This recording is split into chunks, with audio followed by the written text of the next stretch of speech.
Yeah, double SMG, bad boy, what's happening?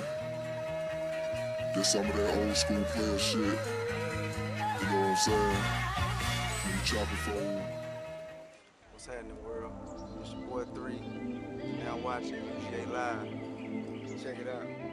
What's up, what's up? This is your girl Mokah, aka Jasmine Johnson, and you're watching UGA Live. I'm chopping it up today with your boy Keefie. How you doing today? I'm doing good. How about yourself? I'm doing pretty good. So, why don't you tell the audience a little bit about yourself? You know, let them know who you are. Well, they call me 3. Born in Athens, raised in MD. You know how they go. I'm just here. Just happy to be here with you today.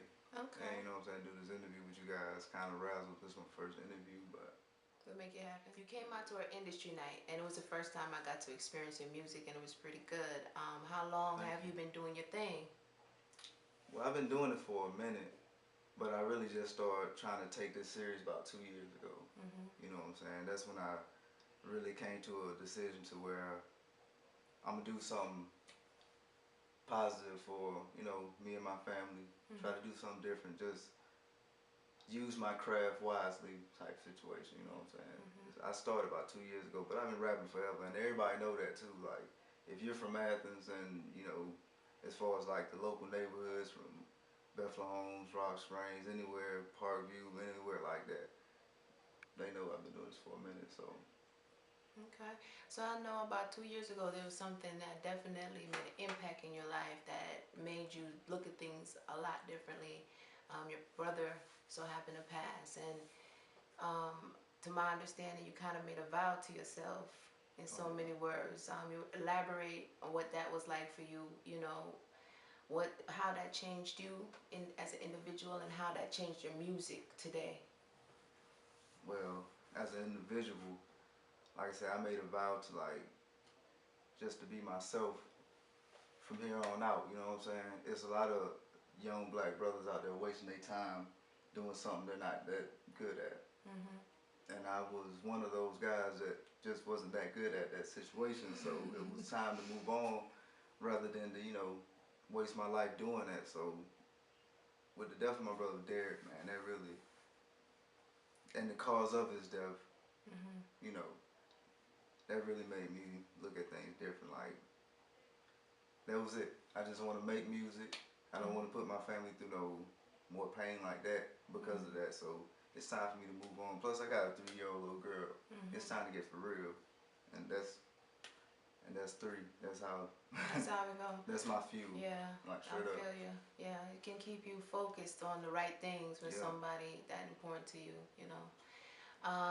Well, I want to also know like what influenced you music wise. I know you said back in the days like Low Down and Dirty, they had a big impact on your upbringing as far as music wise. Who else has maybe had an impact on your music career? If you want to elaborate on Low Down and Dirty as well, you can. I mean, when I say like when I say an impact, it means I was actually there to witness that grind. That what motivated me. Like I still remember when they had the little studio joint at the end of Nelly B in the apartment. If you know anything about that, you like for real. And it was just amazing just see some people just like you taking the little bit that they had and making something into nothing. And that's what I always been inspired by. So those cats and just another group of people up in Maryland, like my homeboy L Proof, and you know what I'm saying, Double Face. Like they really started from the bottom, and I was there to witness that. So those were my influences, the people that I actually witnessed come up. It's a lot more, but those just 2 that stood out to me.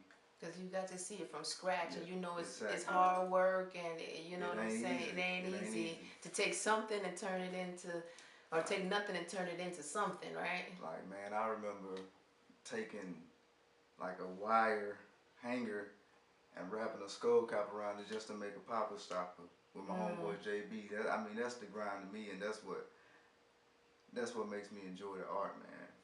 I like the art before anything. It ain't just, it's deeper than music to me. Okay.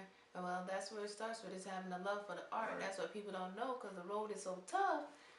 You gotta have some love for short. You know what I'm saying? Because they ain't gonna come overnight. How would you describe your music though? Would you say it's because you know there's different type of hip hop. Right.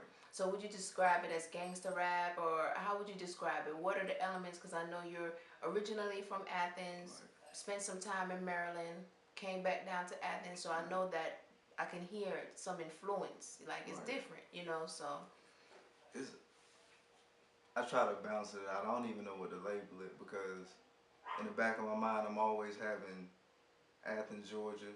Then I got PG County on one hand.